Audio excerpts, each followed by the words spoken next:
Before dawn, Nova City held its breath in a fragile silence, the kind that feels too still, too perfect, like the world itself is waiting. Then, without warning, the sky shattered. A violent flash tore through the darkness, followed by a thunderous roar that shook the ground beneath every street, every home, every sleeping soul. The Iron Gate terminal erupted into chaos as fire swallowed steel, and burning fragments rained from above like a storm of destruction. Within seconds, the calm was gone. People flooded the streets in panic, their voices lost beneath the wailing sirens and the relentless echo of explosions. Smoke climbed into the sky, thick and suffocating, turning night into something darker, something alive with fear. The heart of the capital was no longer safe. It had become a battlefield.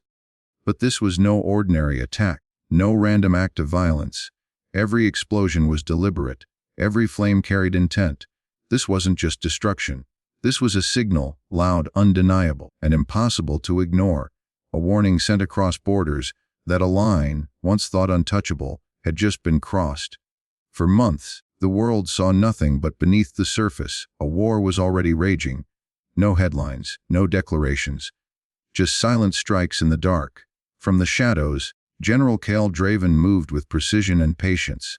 His operations left no signatures, only consequences. Missile sites vanished overnight. Communication networks collapsed without warning. Defense systems failed before they even knew they were under attack. Every move was clean, calculated, and invisible to those not looking closely enough. But Draven was never alone. Behind every decision, every strike, every success stood a force few could see and even fewer could understand. The Silent Alliance. Power without a face. Influence without a voice. They didn't fight wars, they shaped them. Funding the fire, guiding the strategy, pulling strings that stretched far beyond the battlefield. And yet, across the divide, there was no panic. Commander Arman Vex did not react. He observed. From within the heart of the Defender Empire, he watched every move unfold, every piece shift across the board. While others saw weakness, he saw patterns. While others rushed to respond, he chose restraint, because Vex understood something his enemies did not. This wasn't a war of speed. It was a war of timing, and he was waiting not for the next strike, but for the moment his enemy would go too far. The Dominion didn't believe in hesitation. They believed in momentum. Strike first, strike deeper, never stop. It wasn't just a strategy, it was doctrine. A relentless rhythm of pressure designed to overwhelm, to suffocate, to leave no room for recovery.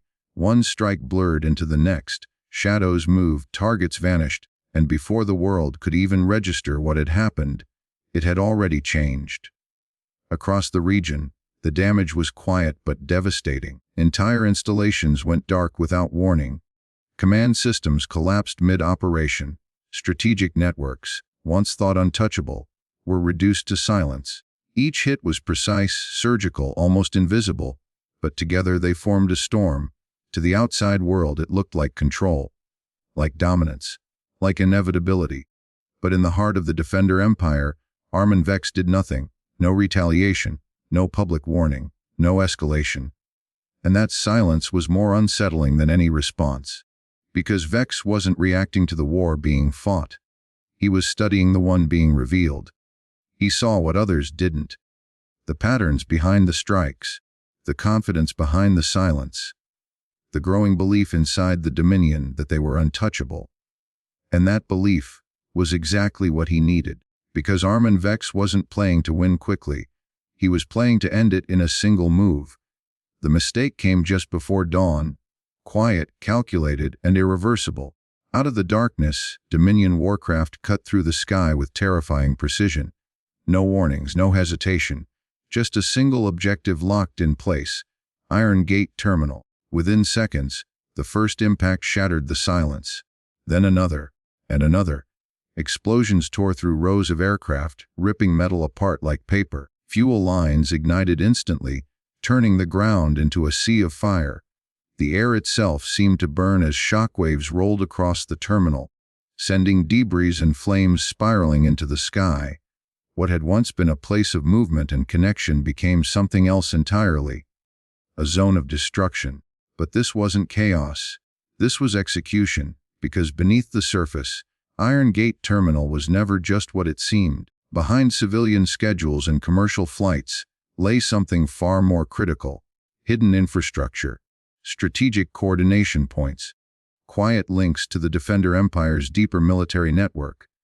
It was a nerve center, disguised in plain sight, and the Dominion knew exactly what they were hitting. This wasn't just about damage, it was about exposure.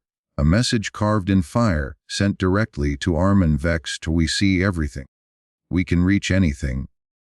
But in sending that message, they had done something far more dangerous than they realized. They hadn't just struck a target. They had crossed the line that was never meant to be crossed.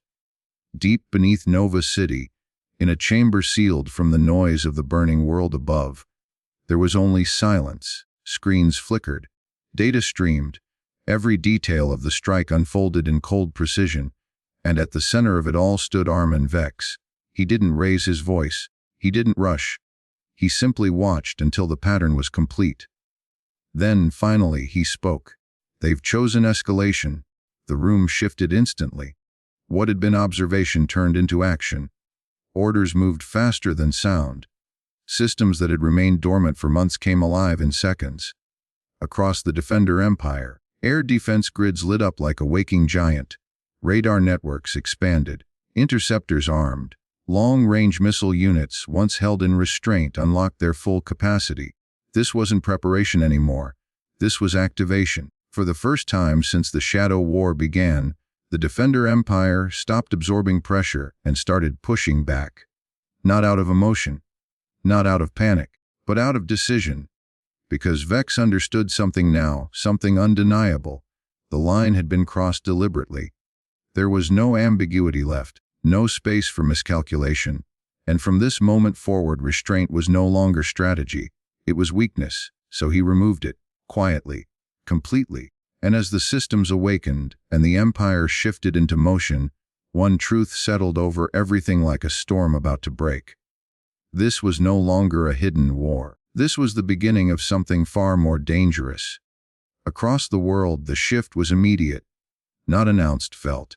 Signals moved faster than headlines. Intelligence systems lit up. Analysts stopped speculating and started calculating. Something had changed, and everyone knew it. Trade routes began to tremble under uncertainty. Ships slowed. Insurance costs surged. Energy markets reacted instantly, spiking with every new fragment of information. Airspace across the region tightened, no longer just a path of travel, but a zone of risk. The ripple effect had begun. And with it, movement. In the shadows of the north, the northern front stirred, watchful, armed, waiting for the right moment to step in. Across the region, networks long buried beneath the surface began to activate. Quiet alliances, hidden cells, forces that didn't belong to any one nation, all preparing, all aligning. Because this was no longer a contained conflict, this was a signal, and everyone was listening. But above all of it, beyond the noise, beyond the movement, there was still something else. Stillness. The silent alliance remained exactly where it had always been. Watching, measuring, adjusting the balance without ever revealing its hand. They didn't react like the others. They observed, because for them, this wasn't chaos. It was progression. And as the world held its breath, one question began to echo across every command center, every government, every hidden network. What happens when no one steps back? Now the distance between war and peace had shrunk to a single decision. On both sides, the machines of conflict stood fully awake. Missile systems locked into position, targeting coordinates already mapped, already calculated. Defense grids hummed with tension, scanning the skies not for threats, but for inevitability. General Kael Draven didn't hesitate. In his command center, the next operation was already unfolding. Clean, precise, unstoppable. To him, momentum was everything. Stop now, and you lose control. Push forward, and you define the outcome. Across the divide, Arman Vex stood just as still, but no less dangerous. His retaliation wasn't reactive, it was deliberate. Every response aligned, every asset positioned, every option measured against one outcome: escalation on his terms. He wasn't trying to match the Dominion's pace. He was preparing to surpass it, and both men understood what others only feared to admit. The next move wouldn't be another strike in a long chain of strikes. It would be the one that changes everything. Not just territory, not just power, but the future of the entire region. And still neither side stepped back, because at this level, retreat isn't seen as caution, it's seen as surrender. So the silence stretched tighter, the tension deepened, and somewhere between decision and action, the world edged closer to a point it might not return from. Everything narrowed to a single moment, so small in time, yet heavy enough to shape everything that followed. In command centers lit by cold screens and silent calculations, the final options stood clear. Launch or hold, strike or step back. There was no middle ground left. The red line had already been crossed once, burned into reality with fire and steel. But crossing it again wouldn't just escalate the conflict. It could unleash something far beyond control. Something that wouldn't stop at borders, or strategies, or intentions. For the first time since the shadows turned into open confrontation, hesitation appeared. Not as weakness, but as awareness. General Kael Draven paused. Not because he doubted his power, but because he understood its consequences. One command and the next wave would move forward, faster and harder than anything before it. Across the divide, Arman Vex stood equally still. His systems were ready. His response prepared, but even he recognized the edge they were standing on, the thin line between calculated escalation and irreversible collapse. This wasn't fear. It was clarity. Because both leaders now saw the same truth. The next strike wouldn't just answer the last one. It would define everything that came after. And in that suspended second, where action waited on intention and intention battled consequence, the entire world seemed to hold still, waiting to see which way the future would fall. The fires in Nova City refused to die. Even as the explosions fade, the glow remains, flickering across broken steel, reflecting in the smoke that continues to rise into a wounded sky. Sirens have slowed, but the silence that replaces them feels heavier, more dangerous. Because what lingers now isn't just destruction. It's uncertainty. No one knows what comes next. Not the civilians watching from the shadows of their own city. Not the forces waiting behind locked systems. Not even the leaders standing at the edge of decision. The world hasn't exhaled, because it can't. Something has changed. Not in what has happened, but in what could happen next. This was never just about a single strike, or a single response. It was about the moment a line was crossed, one that was never meant to be tested. And now that it has been, everything feels unstable, like the ground itself is waiting for the next impact. But for now nothing moves. No missiles launch, no orders echo, just a pause, a fragile, unnatural pause. Because this story isn't over, it's only waiting. And in that waiting, one truth becomes impossible to ignore. Red lines are not drawn to be challenged. They are drawn to prevent what comes after. Because once they are crossed, control begins to slip. Decisions become reactions. Strategy becomes survival. And the conflict that once felt calculated begins to take on a life of its own. In this world of power and pressure, every action carries weight. Every strike speaks. Every response raises the cost, and sometimes, the difference between destruction and restraint comes down to a single choice. Not whether you can escalate, but whether you should.